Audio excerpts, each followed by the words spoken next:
My name is Nicole. I'm from Brighton, Colorado, and I am a mom in recovery.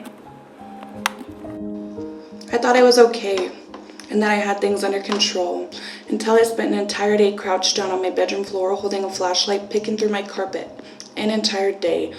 I can't tell you how many little rock crumbs, pieces of dirt, and granules of salt I ate hoping to find specks of crystal meth I was convinced that I had dropped the night before.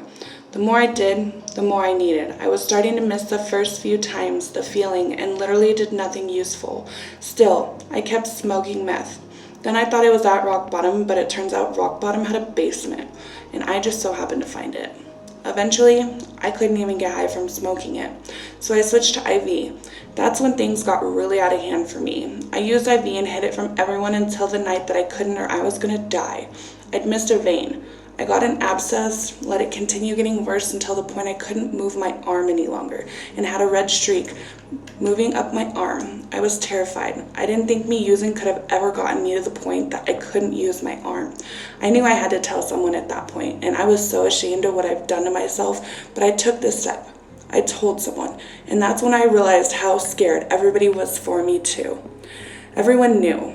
They already had their suspicions, but they didn't know how bad I was. Yet, me needing to go to the emergency room made it pretty evident.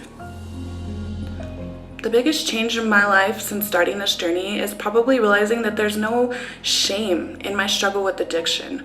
I may have made choices while in active addiction that were not healthy, but I don't let that stop me from doing the work to get better. I realized I'm lovable, I'm needed, and I'm wanted. I didn't believe that about myself for a long time, but I do now. I believe it more every day.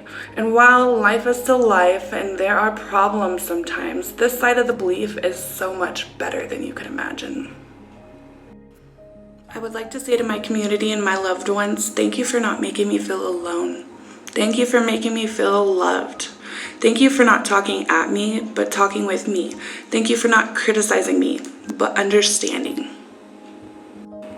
My name is Nicole Smith, and I'm tough as a mother.